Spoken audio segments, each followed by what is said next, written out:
This video will give you an introduction to the breadboard, which is the tool that you're going to use to build an electric circuit. More specifically, for the purposes of this video, we're going to learn how to build a digital circuit using the breadboard. If you haven't already, take a minute to locate the laboratory equipment in front of you, and you'll see an L&Co trainer on your station. On that trainer is a breadboard that looks similar to the one in the picture. If you haven't already, identify the breadboard now. So before we can begin to build a digital circuit or any sort of electric circuit using a breadboard, we first need to understand how the breadboard is wired. Notice that you have a series of rows, and each of those rows is labeled and numbered. First, we're going to begin with the rows in the middle of the board.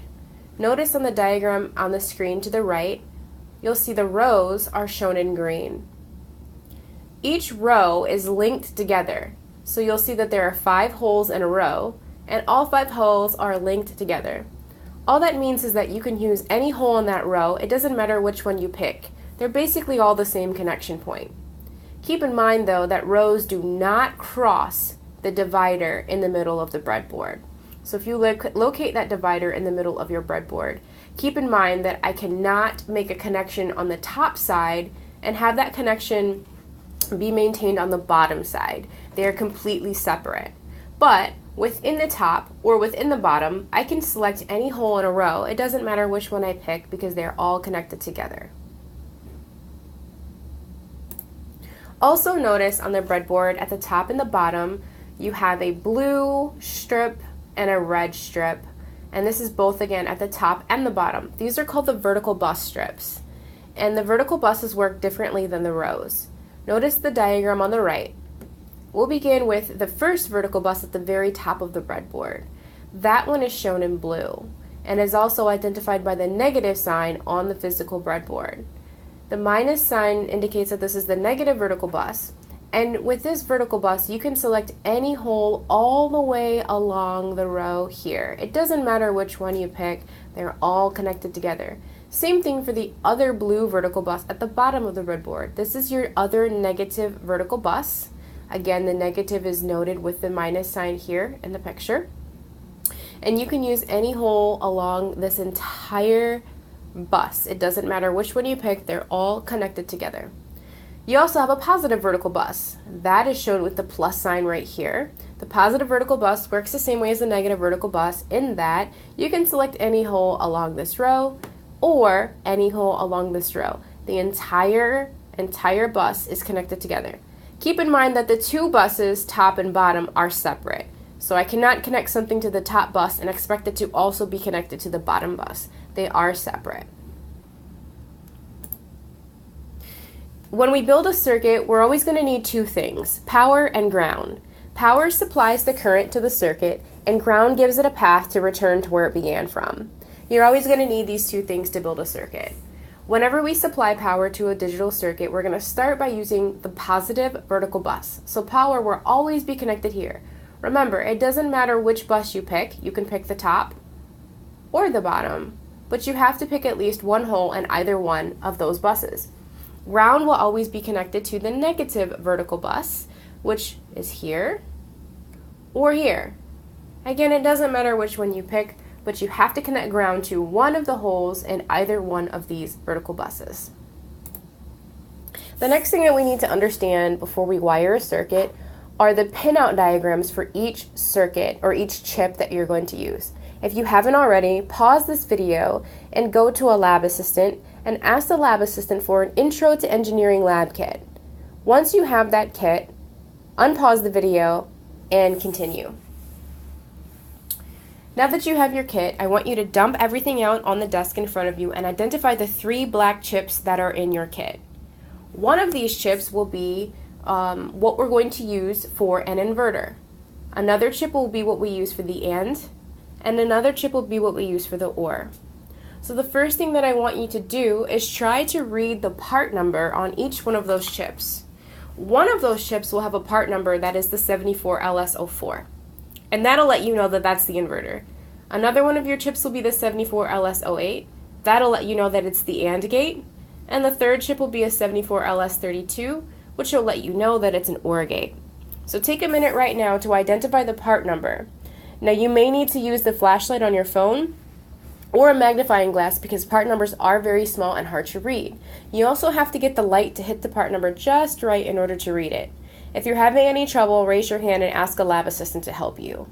But right now, take a minute to find the inverter, the AND gate, and the OR gate based on the part number. Now keep in mind, as you're reading the part number, you will see some other words and or letters or numbers within the part number. But all you're looking for is for somewhere within that part number to say 7404. That lets you know it's the inverter. Or 7408. That lets you know it's the AND gate. Or 74LS32. That lets you know it's the OR gate. So I want you to identify those part numbers now. Once you have identified each one of your chips, the next thing I want you to do is identify the semicircle or the half circle at the top of each chip. Once you've identified that semicircle, I want you to arrange your chips in the same order that you see here on the screen. Put the inverter to the far left, then the AND, then the OR, and make sure that each semicircle is facing your left side. On the screen are the pin diagrams for each chip. The pin diagrams basically tell you how each chip is wired internally. Let's start with the inverter. The inverter can be seen on the far left here of the screen. So within the inverter, there are 6 individual inverters within the inverter chip. You can use any one of these that you want. It doesn't matter which one you pick. They're all inverters and they all work the same way. But to keep in mind, in order to access the inverter, we have to know what pin numbers are required. Look at the first inverter right here. Notice that what's going into the inverter is connected to pin 1. What comes out of the inverter is connected to pin 2. So we would say that pin 1 is an input and pin 2 is an output.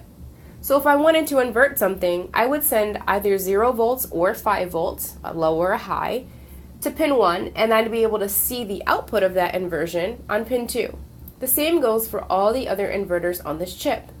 As long as you know which pin is an input and which pin is an output, you can use this chip to act as an inverter.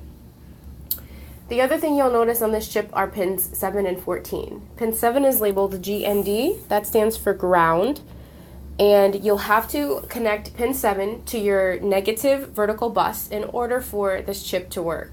You also have to connect pin 14, which is VCC, that's another word for power.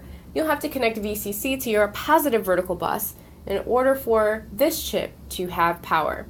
Think of this chip like an electronic device. It can't turn on and invert anything without power. So you have to supply power to pin 14 and you have to supply ground to pin 7 in order for the chip to work. Next, take a look at the AND gate, which is the one in the middle. Notice that within this chip there are 4 AND gates. And you can use any one that you want. They all work the same way. If I wanted to use this AND gate right here, I would have to access pins 1, 2, and 3. Notice that pins 1 and 2 are the inputs and pin 3 is the output. So I can send a 0 or a 5 volts into pin 1, a 0 or a 5 volts into pin 2. The AND gate will perform the AND operation that we talked about in the previous videos, and the output will come from pin 3. So that's how this chip will work. Notice it also has pin 7 and pin 14, indicating to you that in order to use the chip and in order for it to work at all, you have to connect pin 7 to ground, you have to connect pin 14 to power. Remember, VCC is another term for power. And lastly, we have the OR gate, which works very similar to the AND gate. The pin numbers are the same. Notice that the internal structure is different. Now we see OR gates here instead of AND gates. So I know the 74LS32 will operate with the OR logic function. I can see that pins 1 and 2 are inputs, pin 3 is an output. I can see that pins 4 and 5 are inputs, pin 6 is an output, pin 7 is ground, pin 14 is power, and then I also have 2 other OR gates I can use on the top as well. It's very important to understand your pin diagrams because if you don't understand what is an input, which pins are outputs, where does power go, where does ground go, if you misconnect any of these pins, you can damage the breadboard, you can damage the chips, or you could face possible injury to yourself. These chips can explode and cause damage to your face, eyes, or hands. So you do want to pay attention to pin diagrams. You do want to know where each pin is supposed to be connected, because there is a danger of damage or injury if you are not sure of what you're doing. So before you build a digital circuit, you always have to stop and review your pin diagrams and make sure you know where each pin is supposed to be connected. In the next video, we will begin building our first digital circuit on the breadboard.